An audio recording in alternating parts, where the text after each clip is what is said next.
নমস্কার বন্ধুরা, আপনাদের স্বাগত জানাই আর্টিস্টিক কাশিতে। আজ রাজস্থান ভ্রমণ পর্বের 6 নম্বর এপিসোড এবং আজ জয়সলমের থেকে বিদায় নেওয়ার পালা। জয়সলমের থেকে আমরা আজ যাব যোধপুরে। ট্রেনে যাওয়ার সময় দুপুর 3:30 নাগাদ। সকালবেলা বেরিয়ে পড়লাম সোনার কেল্লা আরেকবার ঘুরে দেখতে। আজ সকালে ব্রেকফাস্ট করতে এলাম সোনার কেল্লার গেটের কাছে এই কচুরির দোকানে। এই দোকানটি কিন্তু কচুরির জন্য খুবই জনপ্রিয়। এইখানের কচুরি মিস করলে কিন্তু চলবে না। ভিড় দেখে বুঝতেই পাচ্ছেন বেশ খানিকক্ষণ লাইন দিতে হয় এবং প্রায় বেলা 12:30 নাগাদ কিন্তু শেষ হয়ে যায় কচুরি, তাই খুব তাড়াতাড়ি আসতে হবে এইখানে। কেমন বলো?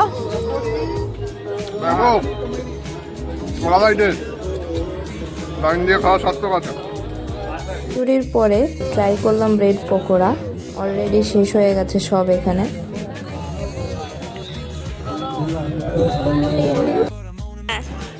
কচুরি খেয়ে চললাম সোনার কেল্লা দর্শনে। সোনার কেল্লার ভেতরে রং বেরঙের জিনিস দেখে শপিং করতে মন চায় সব কিছুই।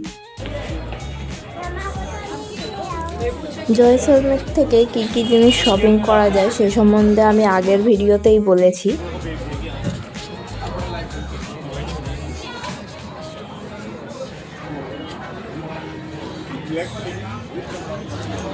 দুপুরে লাঞ্চ সারতে এলাম এবার ঠাকুরজি রেস্টুরেন্টে। এই রেস্টুরেন্টের সম্বন্ধে আগের ভিডিওতে বলেছি। একদিন ডিনার করেছি এখানে, আজ করব লাঞ্চ। রাজস্থানের ট্র্যাডিশনাল ফুড ডাল বাটি চুরমাও এখানে ট্রাই করতে পারেন।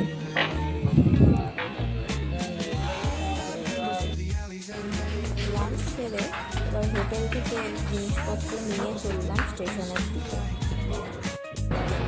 এখন আমাদের বিদায় নেওয়ার পালা জয়সলমের থেকে। এখন আমরা ট্রেনে বসে আছি। জয়সলমের থেকে যাব যোধপুর। ট্রেন ছাড়ার সময় দুপুর 3:30 নাগাদ। ট্রেন দিয়েছে 1 নম্বর প্ল্যাটফর্মে। আমরা অলরেডি চলে এসেছি, এখান থেকে ট্রেনটা ছাড়ে।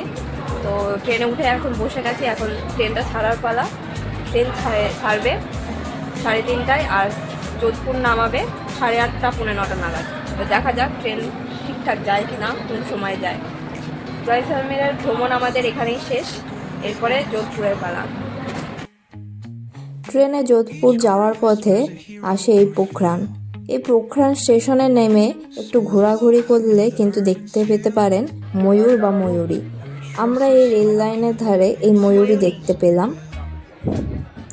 একটু খেয়াল রাখলে কিন্তু রাজস্থানের অনেক জায়গাতেই এরকম ময়ূর বা ময়ূরীর দেখা মেলে রাস্তাঘাটে।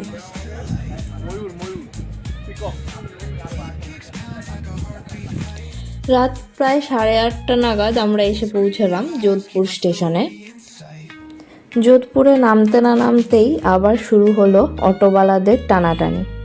যোধপুরে আমরা স্টে করেছি শেঠ রঘুনাথ দাস পরিহার ধর্মশালাতে। স্টেশন থেকে 400 মিটার দূরত্বে অবস্থিত এই ধর্মশালা, পায়ে হেঁটে 3 মিনিট।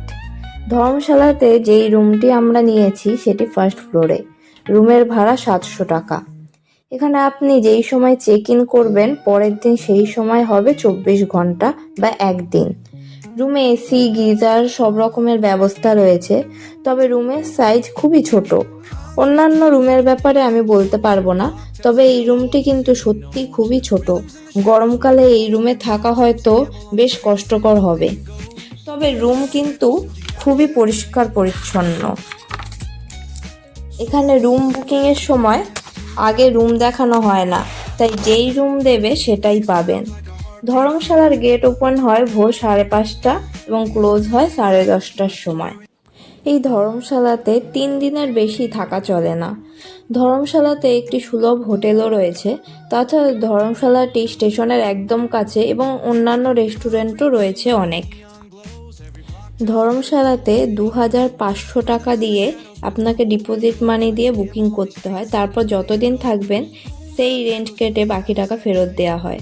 ধর্মশালাটি কিন্তু বেশ নিরিবিলি, মোটের ওপর কিন্তু বেশ। পরের দিন সকালে আমরা বেরিয়ে পড়ব ব্লু সিটি দর্শনে। দেখা হবে পরের এপিসোডে। Till then, good by.